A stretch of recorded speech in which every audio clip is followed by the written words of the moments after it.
Article of the day में आज पहला टॉपिक हम डिस्कस करेंगे partnership for global infrastructure and investment. तो चलिए शुरू करते हैं। देखिए, इस टॉपिक में हम देखने क्या वाले हैं। सबसे पहले तो हम देखेंगे कि ये partnership for global infrastructure and investment basically है क्या, और सेकेंडली हम देखेंगे कि इस प्रोजेक्ट में क्या कुछ इन्वॉल्व है, किन किन एरियाज़ में इन्वेस्टमेंट किया जा सकता है, एंड लास्टली एक हम देखेंगे comparison between belt road initiative जो कि चाइना का है और PGII जिसको कि हम partnership for global infrastructure and investment कह रहे हैं, जो कि G7 का इनिशिएटिव है।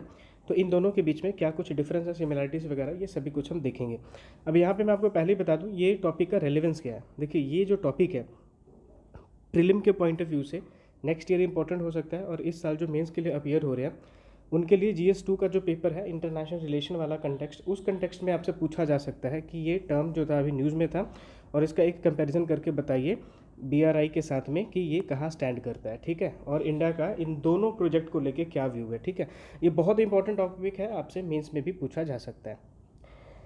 चलिए शुरू करते हैं। सबसे पहले तो हम समझते हैं कि ये basically PGII that is partnership for global infrastructure and investment जो है ये है क्या। देखिए, सबसे पहले तो आपको ये मालूम होना चाहिए कि क्या इससे पहले भी ऐसा कोई कंसेप्ट था। बिल्कुल था। 2021 में आपने अगर करंट अफेयर ध्यान से पढ़ा होगा तो आपने एक टर्म सुना होगा, बिल्ड बैक बेटर वर्ल्ड। ठीक है, तो बेसिकली ये जो टॉपिक आपने लास्ट ईयर सुना था, ये न्यूज़ में क्यों था?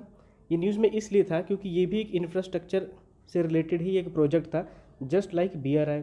और आप कह सकते हो कि चाइना का जो बेल्ट रोड इनिशिएटिव था उसको काउंटर करने के लिए ये प्रोजेक्ट लेके आया, लेकिन ये इतना सफल हो नहीं पाया।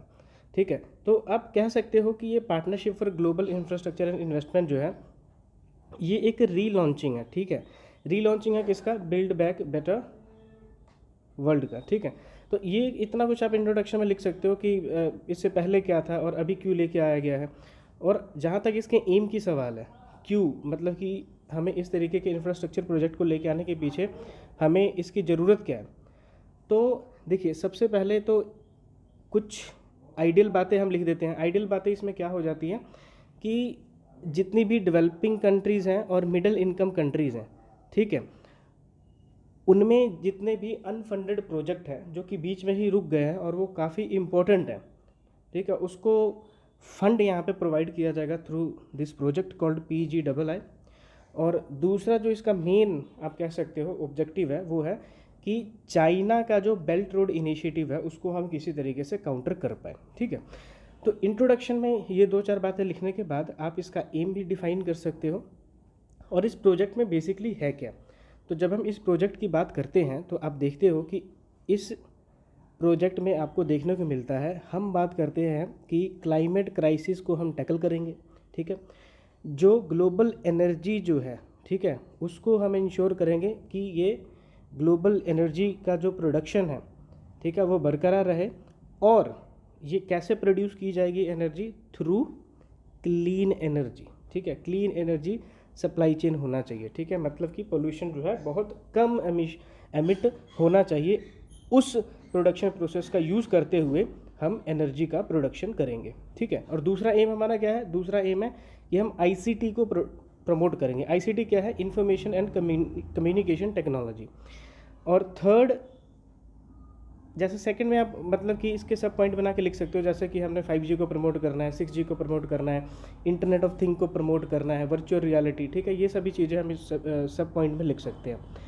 फिर इसका एक और एम क्या है कि हमने जेंडर इक्वालिटी जो है और जेंडर इक्विटी जो है, ठीक है, उसको हमने प्रमोट करना है। और आई गेस मैं यहाँ पे मान के चलता हूँ कि आपको इक्वालिटी और इक्विटी ये दोनों टर्म जो है वो क्लियर है। अगर आपको क्लियर नहीं है तो आर्टिकल 14 जो इंडियन कॉन्स्टिट्यूशन का उसको रीड कीजिए, जहाँ पे इक्वालिटी बिफोर लॉ और इक्विटी बिफोर लॉ जो है उसको बहुत डिटेल में, equal production by law in fact वहाँ पे लिखा हुआ है, बहुत डिटेल में डिफाइन किया गया। अगर वो दोनों आपको टर्म्स क्लियर है तो बहुत इजीली आप समझ पाओगे कि जेंडर इक्वालिटी और इक्विटी क्या होता है। ठीक है, इस केस में तो मतलब सभी बराबर ही हैं। ठीक है, रिस्पेक्टिव ऑफ अमीर गरीब अगर कोई स्कीम है तो सभी के लिए इक्वल ही है। इक्विटी में क्या होता है कि यहाँ पे पॉजिटिव डिस्क्रिमिनेशन जो है वो किया जा सकता है। ठीक है, पर फिर भी क्लैरिफिकेशन के लिए अच्छी तरीके से डिटेल एक थरो जो रीडिंग है आपने देनी है। ठीक है, लक्ष्मीकांत की बुक पढ़ लीजिए, वहाँ पे भी ये कंसेप्ट को क्लियर किया गया। एंड देन लास्ट आप कह सकते हो कि इस प्रोजेक्ट के थ्रू आप ग्लोबल हेल्थ इंफ्रास्ट्रक्चर जो है उसको भी फंडिंग करोगे, ठीक है। अब ये आपको पता ही है, पैंडेमिक आया और पूरी दुनिया जो है वो कोलैप्स, लगभग मतलब हेल्थ इंफ्रास्ट्रक्चर वहाँ का कोलैप्स हुआ। तो हेल्थ सेक्टर जो है उसको किस तरीके से हम प्रमोट कर सकते हैं, ठीक है, इसके लिए भी इस प्रोजेक्ट के थ्रू फंडिंग जो है वो करी जाएगी। और इसके लिए देखिए इंडिया में तो इन्होंने एक प्रोजेक्ट शुरू करने की बात भी कर दी है, और इनफैक्ट इन्होंने $30 मिलियन जो है इन्वेस्ट करने की बात करी है इंडिया में थ्रू दिस प्रोजेक्ट। और ये इन्होंने कंपनी चूज़ करा है omnivore agritech and climate sustainability fund, ठीक है। तो इसके ज़रिए होगा क्या कि एग्रीकल्चरल डेवलपमेंट जो है, एग्रीकल्चरल रिसर्च एंड डेवलपमेंट जो है, इसमें यहाँ पे फंडिंग जो है करी जाएगी थ्रू दिस प्रोजेक्ट। अब लास्ट में हम देखते हैं कि जो बेल्ट रोड इनिशिएटिव है चाइना का, और ये G7 का कंसेप्ट अभी जो आप देख रहे हो GPII, तो इन दोनों के बीच में डिफरेंसेस या सिमिलरिटीज़ वगैरह क्या है। देखिए सबसे पहले तो BRI की जब हम बात करते हैं तो ये क्या है, आपको पता है एंशिएंट टाइम में एक सिल्क रूट हुआ करता था। सिल्क रूट क्या था, चाइना जो है सिल्क प्रोडक्शन में बहुत एक मेजर आप कह सकते हो प्लेयर था। तो पूरी दुनिया में सिल्क जो था वो ये बेचा करते थे। तो जिस जिस रोड का इन्होंने फॉलो किया, ठीक है, वो रोड क्या बन गया, वो सिल्क रूट बन गया। तो वो हम एंशिएंट टर्म्स में बात करते हैं, ठीक है। लेकिन वही जो रूट्स थे उसको मॉडर्न टाइम में रिवाइव करने की बात करी गई अभी की जो चाइना की गवर्नमेंट है। तो वो जो पुराना सिल्क रूट था जस्ट उसको ही एक मॉडर्न रूप आप कह सकते हो, उसका एक मॉडर्न रूप है जिसको कि आप बेल्ट रोड इनिशिएटिव कहते हो।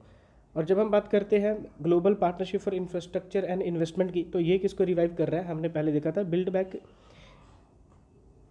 BBW जो है, ठीक है, इसको रिवाइव करने की हम बात करते हैं थ्रू GPII। ये था आपका बिल्ड बैक बेटर वर्ल्ड।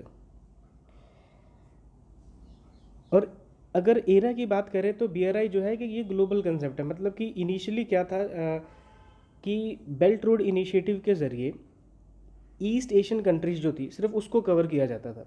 लेकिन with the passes of time आप देखते हो कि कोई भी कॉर्नर नहीं बचा है दुनिया का जो कि बेल्ट रोड इनिशिएटिव से बचा ना हो। और अगर हम GPII की बात करें तो ये भी एक ग्लोबल कंसेप्ट ही है, जहाँ जहाँ आपको डेवलपिंग कंट्रीज़ या फिर अंडर डेवलप कंट्रीज़ देखने को मिलेंगी, और जहाँ पे फंडिंग की ज़रूरत हुई वहाँ पे फंडिंग प्रोवाइड की जाएगी। और उसके बाद अगर हम बात करें तो बेल्ट रोड इनिशिएटिव जो है इसका मतलब पर्पस जो है वो क्लीन एनर्जी नहीं है, मतलब इन्वेस्टमेंट करना है, दैट्स इट।